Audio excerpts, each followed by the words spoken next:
This is Bud back with another setup / maintenance tutorial. So I'm working on this Taylor. This is a 214. This is actually my guitar. I had this refretted a little while back. But with the seasons changing, a little bit of fret sprout on these frets.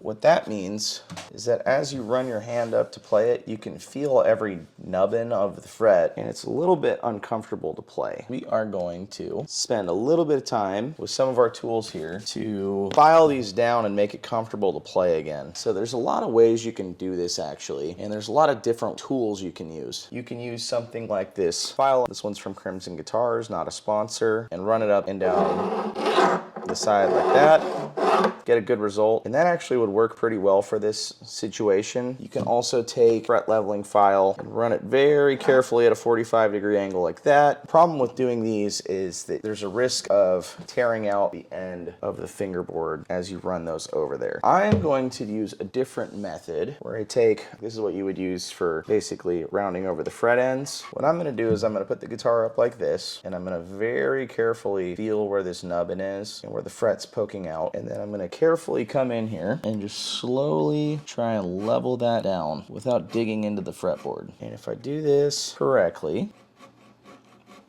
the end result will be that I don't feel that fret end any longer. And now that that's done, we'll use this file with its intended purpose, and we'll put it right here on the side. Around over this corner until it feels much more comfortable. And it's important to note, if this was a maple fretboard or a sealed or coated fretboard in any way, I would tape this whole thing off, because you don't want to damage the maple, because it's a lot harder to do maintenance on, especially if it's got like a gloss finish or something. Way better. Yeah, that's so much better immediately. So I'm going to do the whole treble side first, get that feeling nice. I'm not going to super worry about these frets up here that I can't feel anyway. I'll probably leave these. But everything that's in a playable area, so on the bass side, I'll probably only go to the 15th fret, because if I ever play up here, I usually kind of wrap my thumb, or I'll wrap it all the way. So I'm not super worried about these frets. And we'll just slowly take our time and make this play really nice. And after that's done, what we'll do is we'll start at probably about 2400 grit micro mesh, and we'll run it up the side and try and get any accidental scratches like I just did out of the side of this rosewood and make it look clean and play very friendly. And we might even go in here and clean up some of these nasty finger spots on the fretboard. But yeah, thanks for hanging out, and I hope you enjoy watching this little tutorial.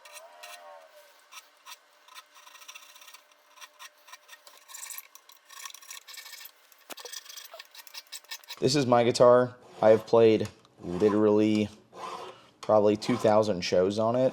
This is very much a tool for me. And it's not that I don't care about it, but I just want it to fulfill its purpose. You might see this and think I might be being rough with it, but at the same time, it's just like, no, it's just a tool. It's just a tool for me. This is my baby. And it's going to look fantastic when I'm done cleaning this all up. I'm letting a friend of mine borrow this tomorrow for a gig. I have another acoustic that I will play in the meantime, and I want to make sure that this is playing nice for him, because right now I wouldn't even play it myself, and that's why nobody has been playing this guitar, unfortunately. This is a very well-loved, respected guitar. This is just a little TLC. That's what I'm going to think of this is. Kind of beveling this. I just want it to be very flush. And it doesn't need to be perfect, because I'm going to go back over this with micro mesh.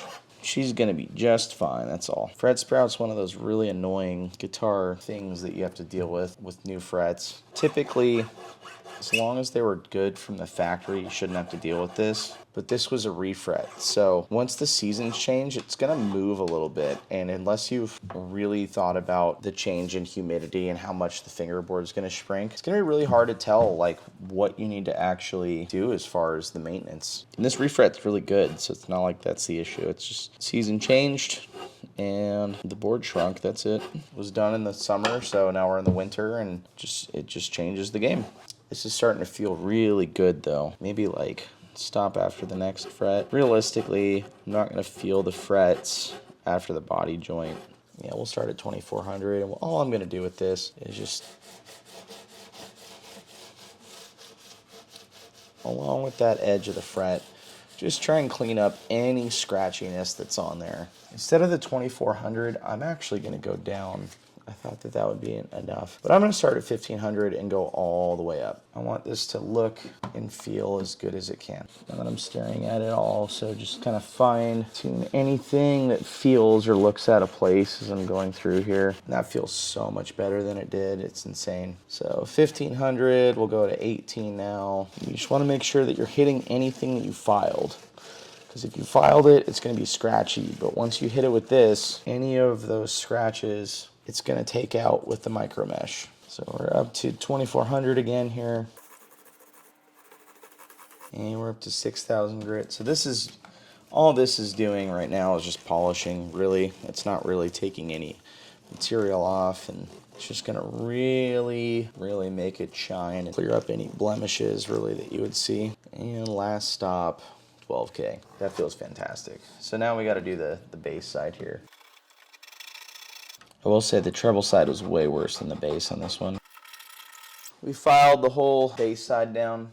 Now it's time to use our micro mesh. Do the same thing we just did. It's important, guys, with the lower grits to take more time than the higher grits, because you're taking out all of the fine scratches at the lower grit level. So the more you take your time at the lower grits, the better the result will be at the higher grits. And that's true for level crown and polish as well. If you ever see divots in the frets, you can do what's called a level crown and polish to make sure that they're nice and smooth and really comfortable to play. And this is coming along really, really nicely, and these frets feel really good. All of our fret ends are smooth to the touch now. So now what we're gonna do, we're gonna grab a rag and our F1 oil, and we're gonna clean up this fingerboard a little bit and try and make that really clean. It's been a while since I've taken the time to go in and really polish that up, so I wanna make sure that it really feels good to play. This guitar is worth it to me. This is my baby. You know, it's important to note, if you get a Taylor that's in the 100 to 200 series,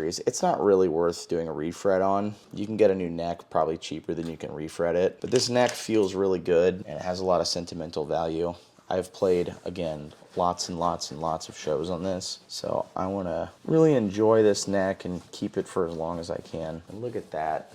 I should have got a close-up before and after on this. I like to think that you can see how shiny and new that's starting to look on the camera there.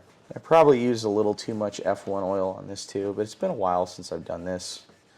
I'll put it on the bridge here too. Make sure we get all the excess off. You don't have to let it sit in. I know some people online say that. Get in there good with your rag or whatever you're using. You can use quadruple aught steel wool, and you know, it'll take off all this finger gunk that's in here too. I'm okay with the finger gunk.